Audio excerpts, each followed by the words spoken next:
I never thought I'd find myself in a situation like this. One minute everything seemed normal and the next my world shattered. My name is Mark, and I was married to a woman named Kelly for 5 years. We had what I believed was a solid marriage, filled with laughter, shared dreams, and plans for the future.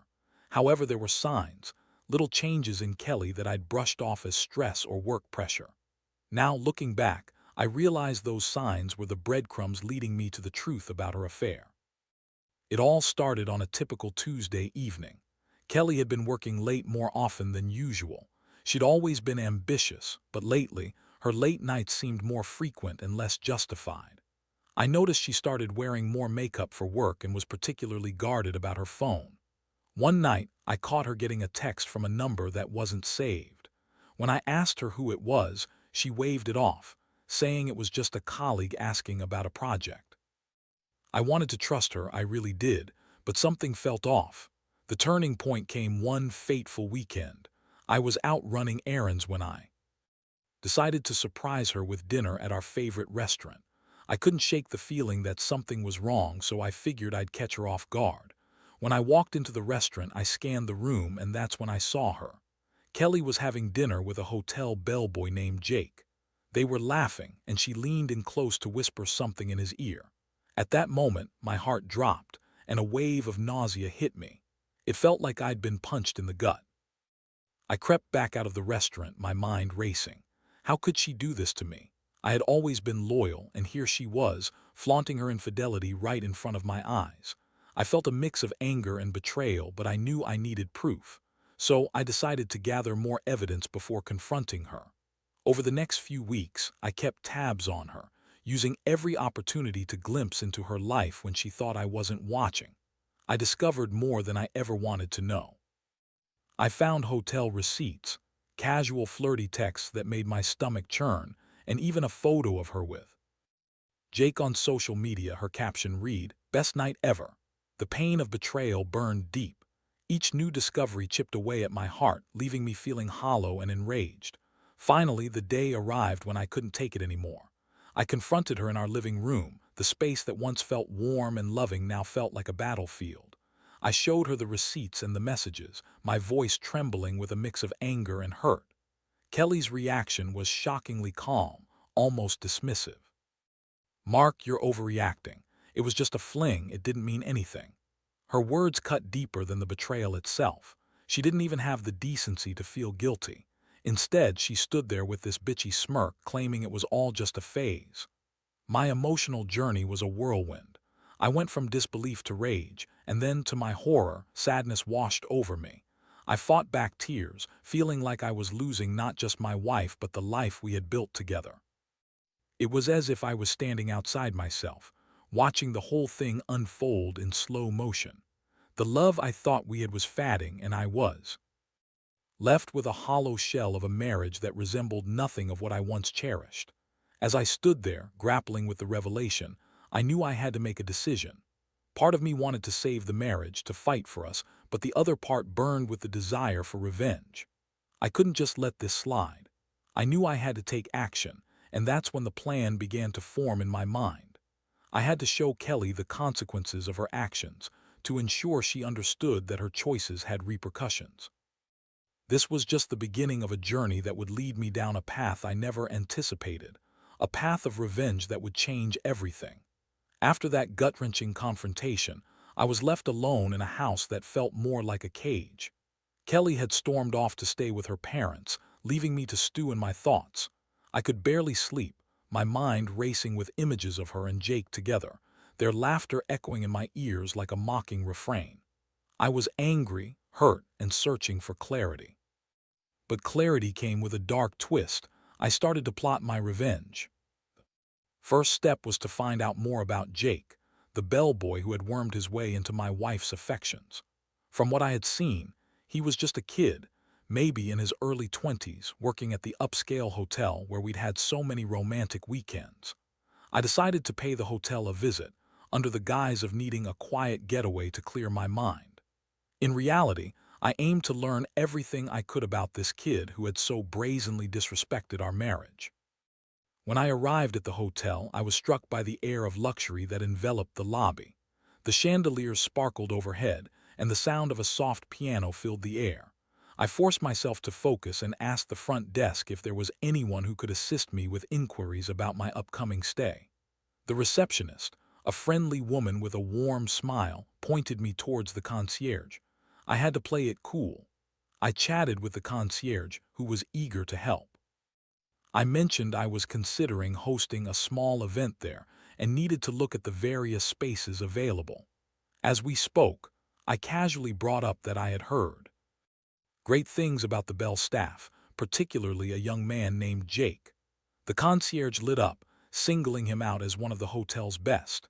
"He's a great worker and very personable," she said. That's when I made my move. I feigned interest in a larger event, encouraging her to give me more insights about Jake's work ethic and character. The more I learned, the more I realized how much Jake had become a part of the hotel's charm. But I also saw my opportunity. This kid, while charming, had no idea the storm he had just walked into. Once I left the hotel, I switched gears. I began gathering evidence about Jake, checking his social media, asking around, and even befriending a couple of employees. It wasn't long before I learned that Jake had been with the hotel for about a year and had a reputation for being a flirt. Perfect.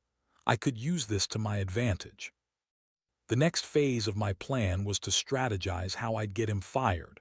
I didn't want to simply expose him. I wanted to ruin him professionally. I started crafting a narrative in my mind, one that positioned me as a concerned husband rather than a vindictive ex. I mentally prepared myself to confront the hotel's management, ensuring I had all my facts straight. I also began to document everything. I saved texts, screenshots of social media posts, and even started a diary of events. I needed a paper trail. I felt a strange sense of empowerment in this, turning my pain into a calculated move against the man who had disrupted my life. Each piece of evidence I collected only fueled my resolve.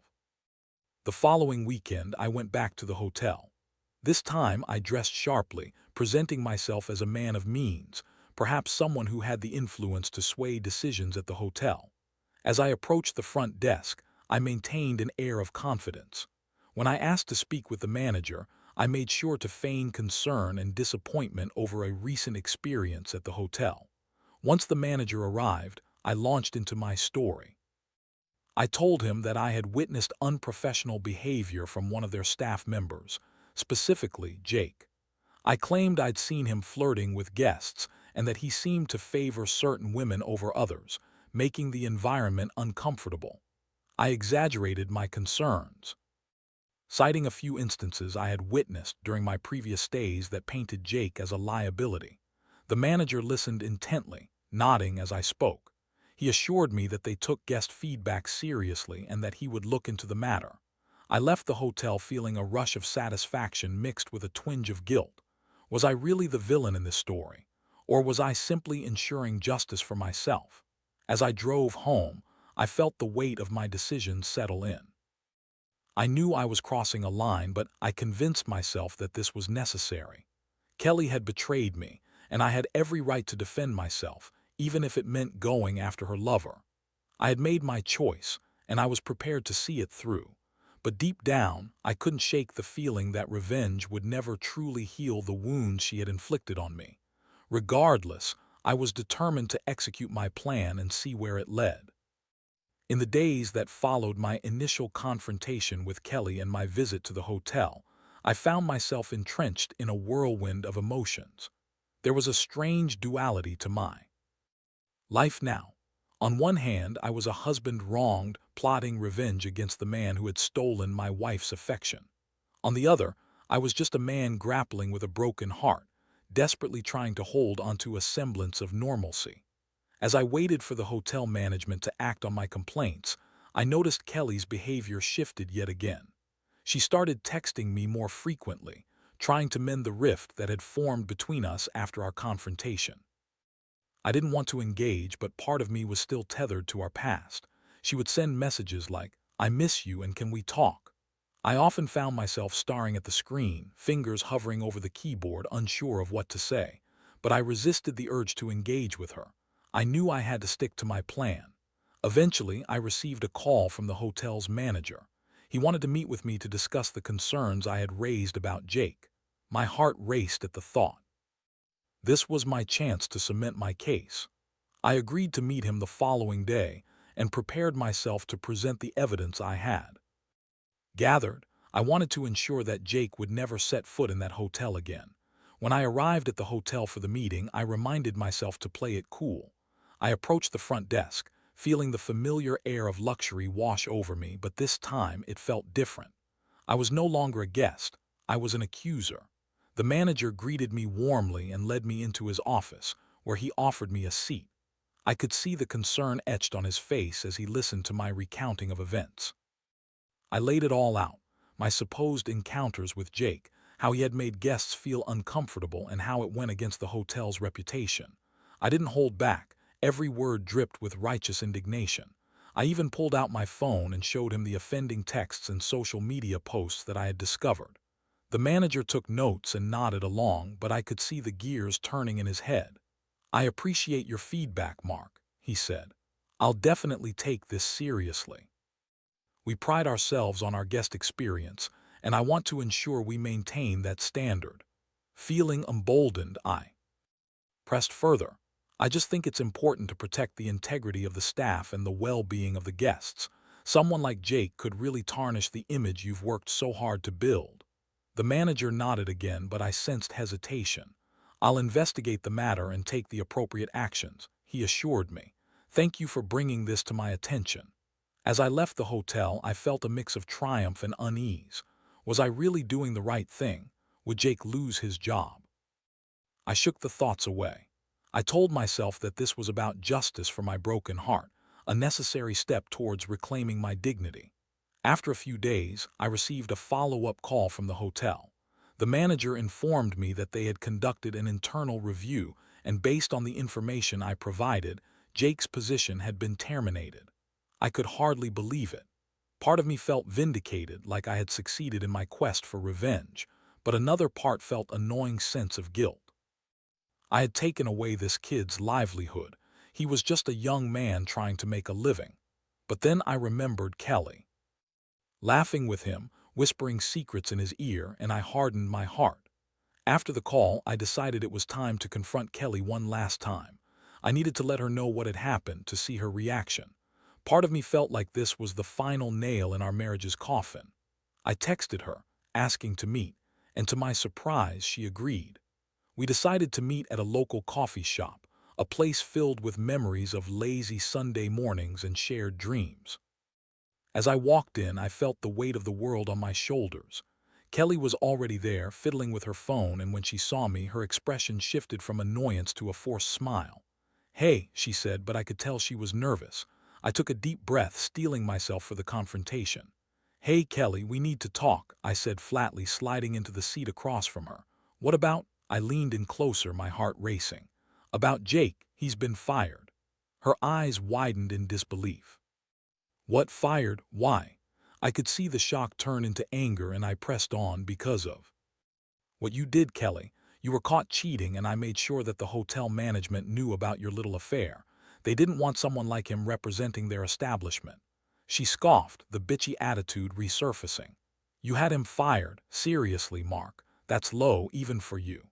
I felt a surge of anger at her blatant dismissal of my pain. "What's low is cheating on your husband.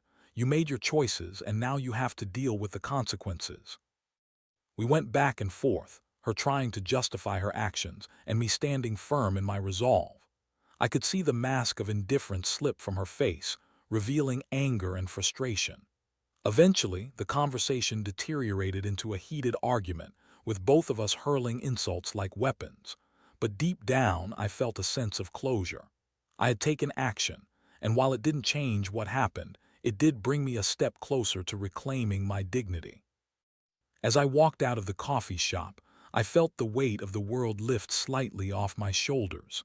I had taken control of the narrative, and it felt like a victory, no matter how small. However, I knew this was just the beginning of my journey, one that would lead me to discover what I truly wanted for my future after this betrayal. In the aftermath of my confrontation with Kelly, I found myself at a crossroads. I had executed my revenge against Jake, leaving him jobless and tarnished, but the victory felt hollow. Sure, I had exposed her betrayal, but the emotional fallout was far more complex than I had anticipated. As I navigated this new reality, I spent late nights lying awake, staring at the ceiling, grappling with the chaos that had become my life. After our coffee shop showdown, Kelly and I settled into a strange routine. She would text me, attempting to engage in conversation, but I had grown weary of her manipulations. I was done playing her games. I had removed the anchor weighing me down, but I still felt adrift in uncharted waters. I needed to focus on myself and figure out what I wanted moving forward. One evening, I decided to reconnect with friends, those I hadn't seen as much while wrapped up in my marriage. I reached out to Mike, a longtime buddy who always had a knack for providing perspective. We met at a bar where we used to hang out, and I laid everything out for him: the betrayal, my revenge, and the emotional turmoil I was experiencing. "Man, I can't believe you went that far," Mike said, sipping his beer. "But I get it. She hurt you. You wanted to make her feel the consequences." "I thought it would feel more satisfying," I admitted, pushing my glass away. "But all I feel is this emptiness, like I'm lost without her." Mike leaned back in his chair. "Well, you have to ask yourself what you really want. Is it revenge, or do you actually want to move on? Because from what I hear, you're still reacting to her, not really living for yourself." As he spoke, I realized he was right. I had allowed Kelly's betrayal to consume my thoughts, my actions, and my emotions. I had been so focused on getting back at her that I hadn't paused to consider what I wanted for myself. "Maybe it's time to take a step back," Mike suggested. "Focus on what makes you happy. Rediscover who you are outside of this relationship." His words resonated with me. I had been so tied to Kelly that I had lost sight of my own identity. I decided I would take a break from all the drama and channel my energy into rediscovering my passions. Over the next few weeks, I threw myself into activities I had neglected during my marriage. I signed up for a photography class, something I always had an interest in but never pursued. I started hitting the gym again, focusing on my health and well-being. I even began volunteering at a local shelter, helping others in need and finding fulfillment outside my own pain. As the days turned into weeks, I started to feel a shift within myself. I was becoming more grounded, more confident in who I was. And yet, there was still the nagging presence of Kelly, her texts, her calls, her attempts to create drama. I had blocked her for a while, but she seemed determined to weasel her way back into my life. One day, I received a message that sent my heart racing. It was from Kelly, asking if we could meet to talk. My initial instinct was to ignore it, but curiosity got the better of me. I found myself responding, agreeing to meet her at a cafe, albeit with a bit of trepidation. When I arrived, I saw her sitting at a table, looking more vulnerable than I had seen her in a long time. Her usual bravado was gone, replaced by a somber expression.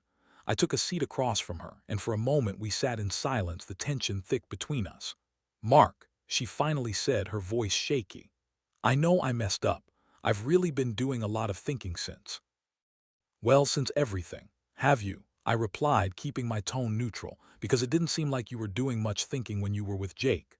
She flinched at my words but pressed on. "I know, and I'm sorry. I can't change what happened, but I can try to explain." I raised an eyebrow, skeptical. "Explain what exactly? How you thought it was okay to cheat on me?" "Just let me speak, okay?" she said, a hint of desperation creeping into her voice. I was feeling lost. I thought I wanted a life outside of our relationship, one that was exciting, but I realize now that I threw away something good for something superficial. I was an idiot. For a moment, I almost felt a flicker of empathy, but then I remembered the pain she had caused me, the way I had felt so betrayed. "So you're saying you made a mistake?" "Yes, and I miss you, Mark. I've been trying to reach out because I want us to work on this. I know I messed up, but I want to fix things." The words hung in the air between us, heavy with implications. Part of me wanted to believe her, to hope that maybe we could salvage what remained. But another part of me was fiercely protective of the progress I had made. "Kelly," I said, keeping my voice steady, "you had your chance. You chose to be with someone else. I've spent weeks trying to heal and rebuild myself, and I'm not sure I can go back to the way things were." Her eyes filled with tears, and for a fleeting moment I felt a pang of regret seeing her so vulnerable. But I quickly reminded myself of the path I had chosen.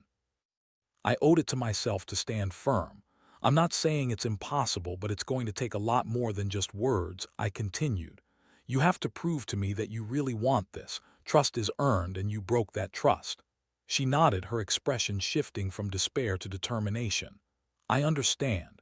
I'll do anything to show you I mean it. I know I have to make amends. As we finished our conversation, I left the cafe with a mix of emotions. I had stood my ground, but I couldn't shake the feeling that I was still entangled in her web. I might have taken control of my own life, but the ghost of our relationship lingered. That night, as I lay in bed, I reflected on everything that had transpired. I realized that while I had plotted my revenge and momentarily succeeded, the real victory lay in reclaiming my life. I had started to forge a new identity, one that didn't depend on Kelly or her whims. I understood the importance of healing, but I also recognized the need for boundaries. As I drifted off to sleep, I felt a renewed sense of purpose.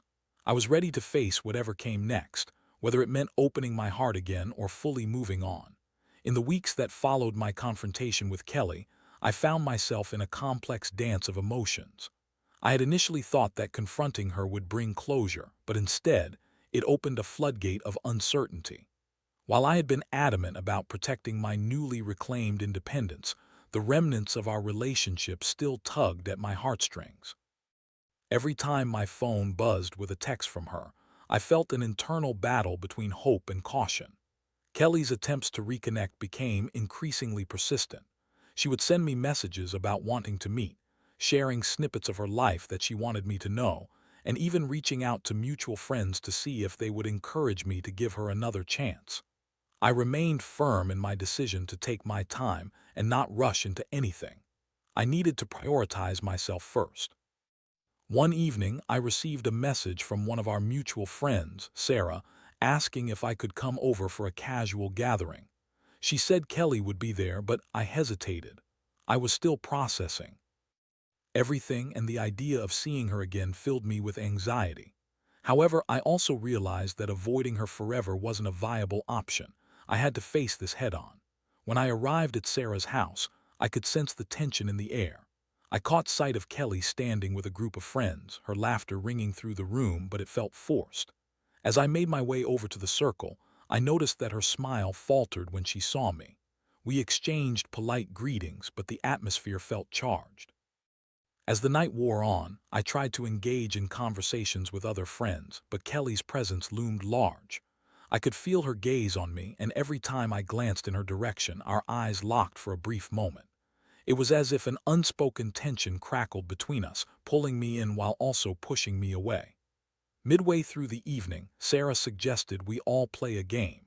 It was meant to be light-hearted and fun, but as the drinks flowed, the vibe shifted.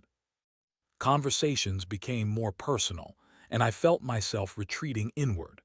There were moments when someone would ask about my relationship with Kelly, and I'd feel the walls close in as I tried to navigate the conversation. Kelly was right next to me, her face a mixture of hope and anxiety. Eventually, the game took an unexpected turn. One of our friends, eager to lighten the mood, suggested we play a game of truth or dare. I was reluctant but tried to go along with it. When it was Kelly's turn, she chose truth.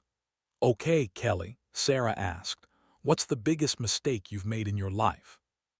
I held my breath, my heart racing, as all eyes turned to Kelly. She glanced around the room, hesitating for just a moment before answering. My biggest mistake, not appreciating what I had before it was gone. The room fell silent, and I felt the weight of her words. It was a direct jab at our past, and I couldn't help but feel my defenses rise. Kelly's vulnerability was disarming, but I also remembered the hurt she had caused me. "Mark, can I talk to you for a minute?" she asked, her voice soft but firm, as the game continued around us. I hesitated but ultimately nodded, leading her to a quieter corner of the room. My heart pounded as I prepared for what felt like a crucial moment.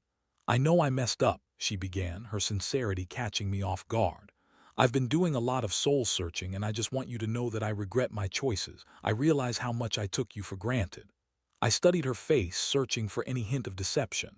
You say that now, but can you really change? Can I trust you again? Trust is hard to earn back, I know, she replied earnestly. But I'm willing to put in the work. I've been talking to a therapist, trying to understand my own issues. I want to be better for myself and for you. Her words struck a chord within me. Part of me wanted to reach back and grasp what we had lost, but the other part of me felt fiercely protective of my newfound independence. Kelly, it's going to take more than just words. You have to show me you're serious. I will, I promise, she insisted, her eyes welling with tears. I know I hurt you, and I can't change the past, but I want to try. I'll do whatever it takes to prove that I'm worthy of a second chance. In that moment, I realized how deeply she still affected me. I felt a rush of conflicting emotions, sadness, anger, a flicker of hope, but I knew I had to keep my boundaries intact. We can take it slow, I said eventually, but I need time to think. I'm not ready to jump back into anything just yet. She nodded, and I could see the relief wash over her face. We returned to the gathering, but I felt different afterward. It was as if a small chink had opened in my armor, allowing room for the possibility of reconciliation, but I remained cautious. The next few weeks were filled with a mix of progress and setbacks. Kelly continued to reach out, sharing her journey and her therapy experiences. I found myself cautiously engaging in conversations, but I was adamant about not letting my guard down completely. I was determined to prioritize my own healing while also assessing whether she was truly committed to change. I spoke to Mike often during this time, seeking his guidance and perspective. You need to trust your instincts, he advised. If you feel she's genuinely trying, then maybe it's worth exploring. But if she slips back into old habits, you have to be ready to walk away. You've come too far to go back to the same patterns. As I reflected on his words, I realized that my path forward would be defined not just by Kelly's actions, but by my own willingness to embrace vulnerability again.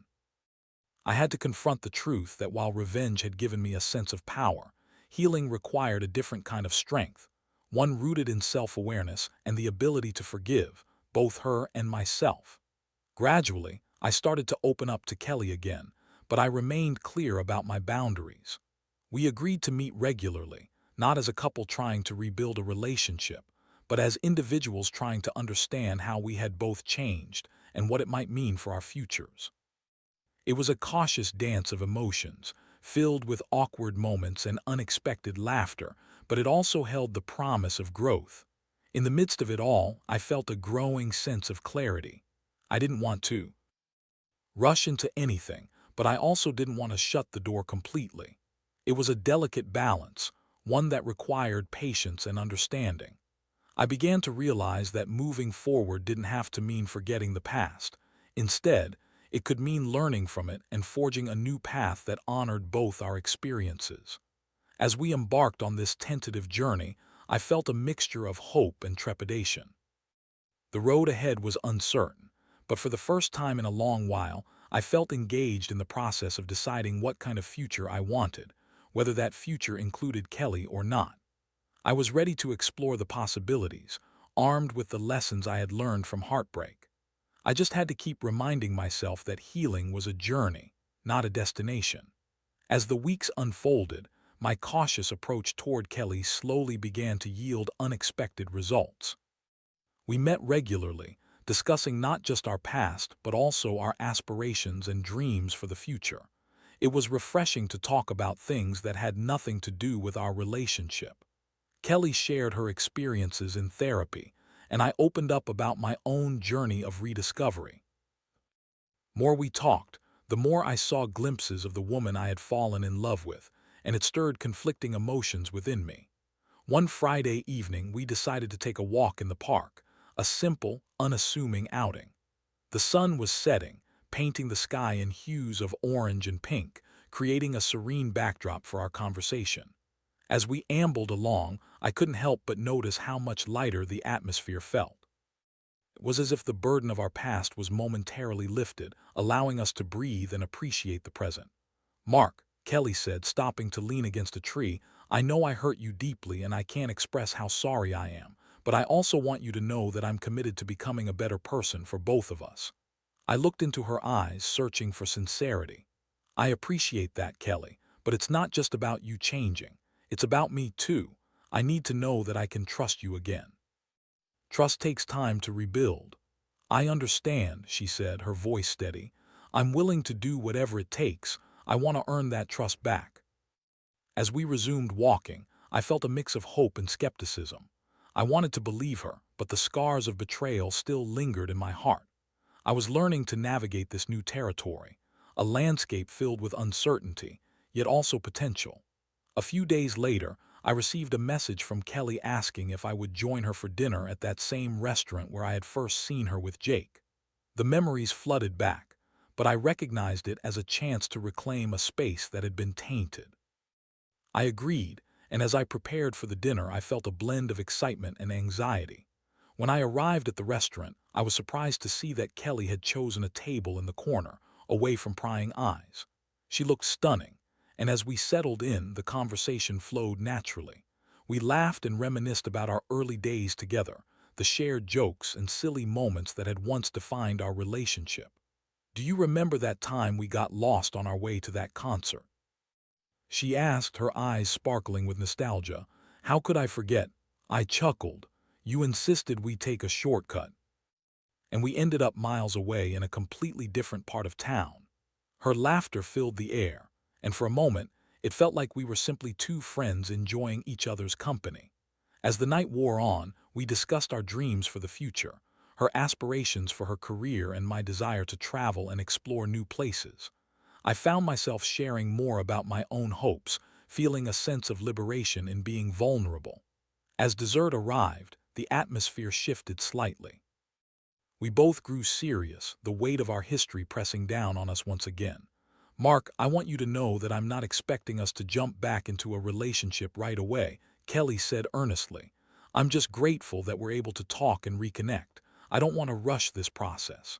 I nodded, appreciating her honesty. "I think that's for the best. I need time to figure out what I want, and I want to see how you continue to grow. If we're meant to find our way back to each other, it'll happen naturally." After dinner, we decided to take a stroll through the nearby park.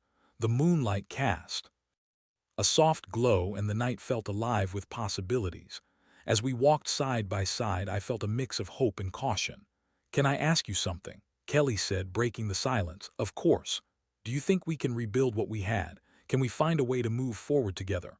I paused, considering her question. "I believe it's possible, but it will take time. We both have to be committed to this journey, not just going through the motions." She smiled softly, a glimmer of hope in her eyes. "I'm willing to put in the effort, Mark. I want to prove to you that I can be the person you need." As we reached the end of the path, I took a deep breath. "Then let's take it one day at a time. No pressure, just let's see where this leads us." We exchanged a tentative smile, and in that moment, I felt a flicker of something I hadn't felt in a long time: hope. As the weeks turned into months, our relationship transformed from one of betrayal to one of cautious rebuilding. We continued to meet regularly, exploring new facets of ourselves while rediscovering the connection that had once brought us together. It wasn't without its challenges. There were moments of doubt, insecurity, and lingering memories that threatened to resurface. But with each passing day, I learned to trust again, not just Kelly, but also myself. I realized that healing doesn't mean forgetting. It means learning to live with the scars while allowing room for new beginnings. Both grew, not just as individuals, but as a pair navigating the complexities of love and forgiveness. One evening, as we sat together on my couch, I turned to Kelly. "You know, I think we're in a better place than we were before." She nodded, a smile spreading across her face. "I agree. We've both changed, and I think it's for the better." I reached for her hand, feeling the warmth of her touch. "If we can keep this momentum, I truly believe we can build something even stronger than what we had." As we leaned in for a kiss, I felt a sense of contentment wash over me. The journey of healing had led us back to each other, but this time it felt different. We were both committed to growth, understanding, and forgiveness. The road ahead would still be filled with uncertainties, but I was ready to face it together. As I reflected on the roller coaster of emotions I had experienced, I realized that life has a way of teaching us profound lessons through pain and heartbreak. I had taken a journey from betrayal to revenge, and ultimately to understanding and reconciliation. I learned that love isn't just about the good times. It's about weathering the storms together and emerging stronger on the other side. Whatever lay ahead, I felt ready to embrace it, knowing that I had the power to shape my own narrative.